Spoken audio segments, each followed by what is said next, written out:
El 31 de octubre del 2013 juramenté como ministro de Educación. 10 horas después, a las 4 de la mañana, recibo una llamada del viceministro, que recién conocía, y me dice, un día más se va a tomar una prueba para seleccionar a miles de directores en todo el país. Pero hay un problema, el software y el material que tenía que llegar a cientos de locales, más de la mitad de ese material está en Lima. A las 7 de la mañana estoy en una reunión con varias personas que todavía no conocía y había que tomar una decisión. Y se tomó la decisión de suspender esa prueba para miles de maestros. Llamo al presidente de la República, le explico qué ha pasado, llamo al presidente de la Comisión de Educación del Congreso, me presento, le digo, bueno, soy Jaime Saavedra, ministro de Educación, y le cuento lo que ha pasado, y 16 horas después de haber juramentado, salgo en televisión a pedirle disculpas a los maestros del Perú, que esa prueba que tenía que aplicarse a miles no se podía aplicar, se iba a suspender. Un par de semanas después sale un titular en el principal periódico del país, un titular sobre educación, rara vez hay un titular sobre educación.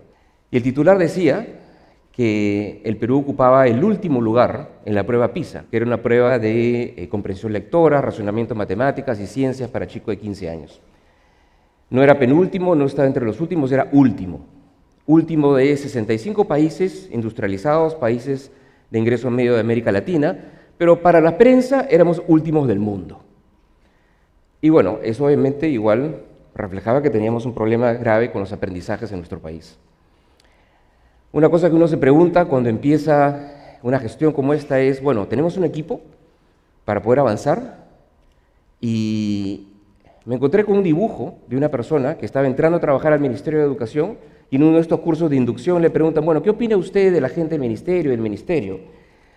Y ese es el dibujo, era una morsa, ¿no?, que veía el reloj para salir a las 5 de la tarde. Así no es la gente del ministerio, yo la conozco muy bien, pero esa es la percepción que había de afuera de cómo era un ministerio de este tipo. Y la otra cosa que uno se pregunta para ver si uno va a poder hacer algo en un reto tan complejo como este es, bueno, ¿hay plata o no hay plata? ¿No? Y el Perú lamentablemente había invertido muy poco en educación durante los últimos 12, 13, 15 años. ¿No? Se había invertido 3% del PBI, ese es nuestro esfuerzo relativo en educación. Y nos damos cuenta que es plano y nos damos cuenta que es bajo si lo comparamos con otros países que compiten con nosotros, que están en 4, 5, 6% del PBI. Ahí es donde uno piensa, bueno, o la gente te pregunta, ¿no? ¿Por qué te has metido en esto? ¿No? Amigos del colegio me decían, pero ¿por qué te has metido en un sector tan politizado, tan complicado? La educación pública en el Perú está mal, eso no va a cambiar, ¿por qué te metes en eso? ¿No? Y esta es la imagen que tenía mis amigos del colegio, ¿no? Es una caricatura que me hicieron cuando tenía 11, 12 años, ¿no? Un chico dedicado, ¿no? Estudioso, ¿no? Pero bueno, sí, ¿para qué te metes en ese lío? ¿No? Y a veces uno se mete en esos líos por cosas que pasan o por gente que a uno le inspira. Y dos personas que a mí me han inspirado son mi papá y mi mamá. Mi mamá era profesora de primaria, trabajaba en un colegio público en los años 60, cuando ser maestro una carrera de clase media. Mi mamá era una persona muy exigente, mi abuela también era profesora, mi tía también era profesora. Mi mamá era exigente y me tomaba la lección, y cuando me tomaba la lección me decía, sí, lo sabes, pero no está maduro.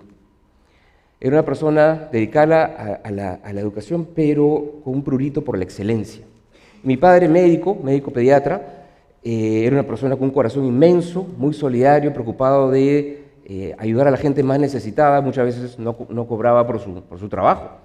Pero esa combinación de excelencia y solidaridad no hizo que, por ejemplo, cuando yo ya decidiera o estudiar economía, dijera, bueno, pero tengo que llegar hasta hacer un doctorado. Y también fue muy claro que yo iba a trabajar en temas de desarrollo, de políticas sociales, políticas para luchar contra la pobreza. Y efectivamente, eso hice, y 15, 20 años después, llegué a la convicción, al convencimiento, y no lo digo porque hoy día soy ministro de Educación, que efectivamente la educación es absolutamente clave para que los países prosperen, o para que la gente pueda explotar sus talentos al máximo, y ser todo lo que pueda hacer, y prosperar y ser feliz. Y ese convencimiento también se reflejó en una conversación que tuve antes de ser ministro. Estaba el presidente, estaba el ministro de Economía, ¿no? Y el presidente me preguntaba, bueno, pero después de toda esta experiencia en desarrollo, ¿qué hay que hacer? ¿Qué hay que hacer en este país? Y mi respuesta fue, mire, presidente, el cargo más importante en este país, después del ministro de Economía, obviamente, porque él está sentado ahí, es ministro de Educación. Porque si logramos reformar la educación, vamos a ser un país que vamos a poder desarrollarnos. Y si no, no vamos a poder. Educación es absolutamente clave. Y ahí es donde yo quiero reflexionar con ustedes de algunos puntos que yo creo que son absolutamente críticos para poder avanzar en una tarea tan compleja, pero que es algo que se aplica a otras cosas también. Uno es realismo. La gente tiene que saber la magnitud del reto. Tiene que saber que tenemos que mejorar, no un poco, tenemos que mejorar muchísimo. Y déjeme hacerle un ejemplo. Nosotros hemos incrementado el salario de los maestros en los últimos 3 años en este gobierno en 40%. Ustedes dicen 40% es un incremento muy grande, eso está muy bien. Sí, pero ese incremento grande hay que ponerlo en contexto. Y este es el contexto. El salario de los docentes en el Perú es 1/3 hoy día de lo que era en los años 60, cuando mi madre era profesora. Entonces, si bien ha incrementado ese salario en 40%, tenemos un camino largo por recorrer, ¿no? Y esto se aplica a muchos otros temas en educación. Estamos mejorando, pero hay un camino largo por recorrer. El otro tema que es crítico para poder avanzar en un reto tan grande como este es el equipo. El honor, ¿no?, de tener un equipo fantástico que tiene sentido de trascendencia. Un equipo que sabe que lo que estamos haciendo día a día puede tener impacto fundamental en cómo trabaja un profesor en una escuela o en la experiencia que pueden tener miles, millones de chicos. Y lo que hace ese equipo a veces se revelan en acciones muy concretas. Nosotros teníamos que poner 2 aulas para 40 chicos en un pueblito que se llamaba Chapray, en Huánuco, en la Sierra del Perú. Pues el pueblito estaba a 4.500 metros de altura, y a 4.500 metros de altura no llega un helicóptero, porque el helicóptero llega, pero no puede cargar a esa altura. Y a esa altura, el camino carrozable más cercano estaba a 6 horas. Entonces, esa aula prefabricada que ven ustedes ahí, que se tuvo que ensamblar, se tuvo que llevar a lomo de mula. Era la única manera de llegar a ese pueblito. Y esa es la gente que tenemos en el ministerio, y esa es la gente que necesitamos. Y no todo el mundo está dispuesto a hacer lo que ellos estaban. Ahora ven, esa aula moderna está en un pueblito súper remoto, a 4.500 metros de altura en la Sierra del Perú. En tercer lugar, se necesita plata. Aquí no hay magia. Los países industrializados, los países más ricos, gastan $8.000, $10.000, $12.000 por alumno. ¿Cuál es el número más costo efectivo? Bueno, ese es problema de ricos. Nosotros gastamos $1.000 por alumno. Con $1.000 por alumno no lo hacemos, no llegamos. Ese número tiene que subir de 1.000, tiene que subir a 2.000, 3.000, 4.000.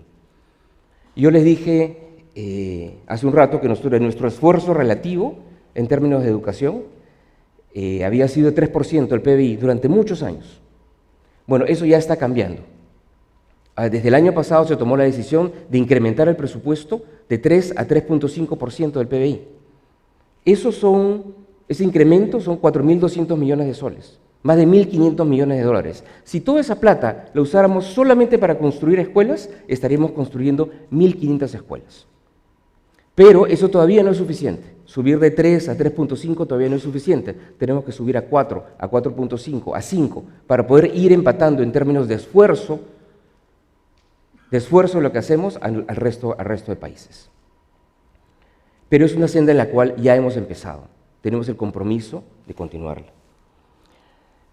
En cuarto lugar, se necesita un esfuerzo integral. Al empezar la gestión, alguien me dijo, mira, ¿sabes qué? Este es un sector muy complicado, dedícate a un par de cosas y con eso va a ser suficiente. Craso error. Así no es. Nosotros necesitamos avanzar como si fuera un carro que tiene varias ruedas, que tiene 4 ruedas, y no podemos avanzar avanzando con una rueda. Necesitamos las 4 ruedas avanzando simultáneamente. No hay otra manera. Una primera de esas ruedas, déjenme mencionarles, son los aprendizajes. Es qué estamos haciendo para que la experiencia de los chicos en el colegio, para esa magia del aprendizaje sea más efectiva. Estamos ahora logrando que más chicos tengan horas de refuerzo escolar en la tarde y esos chicos que requieran un estímulo adicional lo tengan. Estamos haciendo que teniendo sesiones de clase modelo para todos los cursos de la primaria y también estamos avanzando en la secundaria.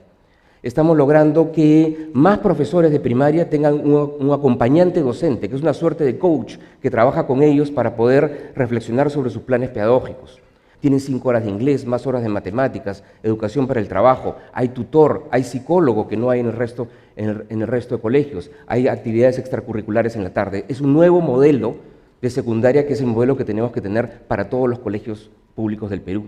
Tenemos 14 colegios de alto rendimiento, que son colegios internados para los chicos más talentosos de la escuela pública, en los cuales los chicos están en tercero, cuarto y quinto de media, y es una educación que les va a lograr permitir tener el bachillerato internacional.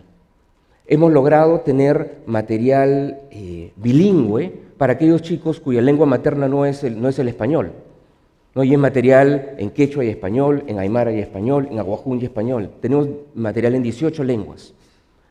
Hemos logrado traer la educación física otra vez a los colegios que se abandonó por 20 años. Entonces hay un conjunto de intervenciones que estamos haciendo para lograr que la experiencia de los chicos sea mejor. Una segunda rueda son los docentes.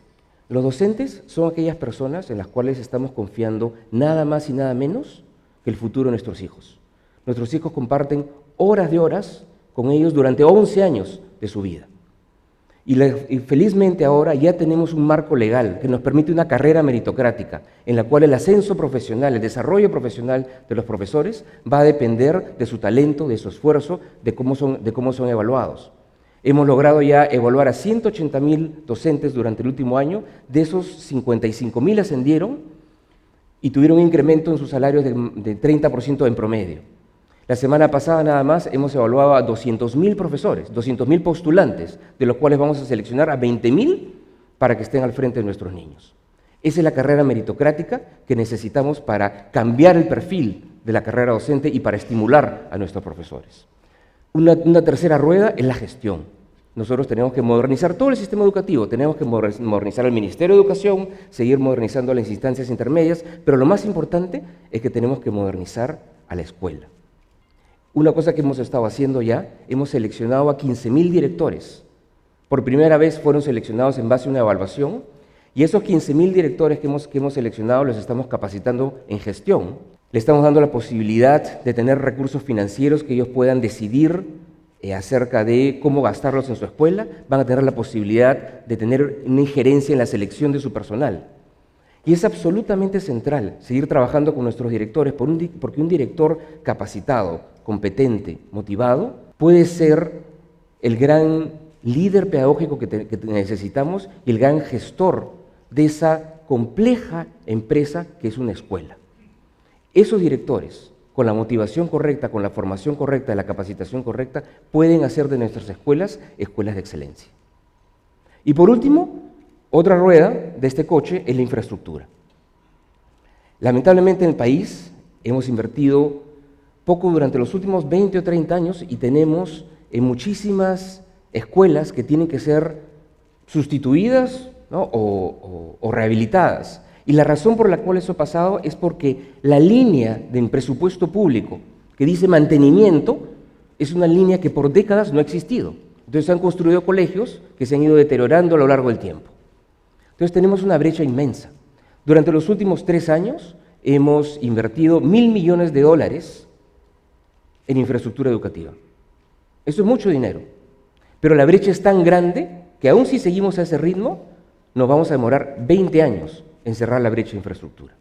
Necesitamos entonces acelerar los esfuerzos y por eso estamos trabajando en nuevos modelos financieros para invertir en infraestructura educativa y nuevos modelos arquitectónicos para poderlo hacer de manera más eficiente.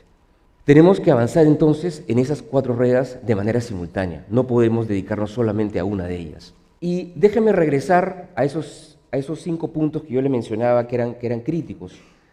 Hay un último punto que es la inspiración. ¿Y dónde está la inspiración? Yo estoy ahí en un aula, es una zona rural en Chulucanas, cerca a Piura, al norte del país. Se ve el aula que está bien, pero por si acaso, eso es todo. Eso es el colegio. Afuera de eso hay un arenal. Pero hay un conjunto de chicos que lo ven ahí súper entusiastas, ven ese chico que está levantando la mano, la profesora es súper motivadora, Fue una experiencia muy bonita. Yo estaba ahí sentado entre los chicos de primero, segundo, tercer grado, ahí la estatura me permitía pasar piola, y uno ve que esas caritas son la inspiración. Pero el reto, y el reto que tenemos todos, es que hay 6 millones de esas caritas, estudiando en 50.000 locales escolares. Y hay 9 millones de padres de familia de esas caritas. Y hay 400.000 profesores trabajando en el Perú. Entonces ahí nomás tenemos 15 millones de personas que están directamente afectadas, para bien o para mal, por el trabajo que estamos haciendo hoy día. Ese equipo súper motivado y talentoso que les mencioné. Esas 15 millones de personas se merecen que nosotros como país interioricemos y seamos conscientes que podemos tener una educación de excelencia. Nada de lo que les he mencionado, mejorar nuestra infraestructura, avanzar con todos esos programas pedagógicos que describí, asegurarnos que valoramos más a nuestros docentes, mejorar la gestión de la escuela, nada de eso que les he descrito es física nuclear. Todo eso se puede hacer. Todo eso se puede hacer. Pero requiere de un esfuerzo financiero sin precedentes y requiere de un compromiso político sin precedentes. Y cuando digo sin precedentes, es literal, es sin precedentes porque no tiene precedentes porque nunca lo hemos hecho. Pero no hay ninguna razón para no hacerlo y no hay ninguna razón para no continuar en la senda que nos hemos trazado ya. Lo único que necesitamos, sí, es asegurarnos que estos se vean no como políticas de gobierno, sino como políticas de Estado, en las cuales esto se avanza en este gobierno, en el siguiente gobierno y en el siguiente gobierno. Esto sí lo podemos hacer y solamente depende de nosotros. Si lo hacemos y logramos que estas sean políticas de Estado, le vamos a poder dar la educación pública de excelencia que nuestros niños, nuestras niñas y nuestros jóvenes se merecen. Muchas gracias.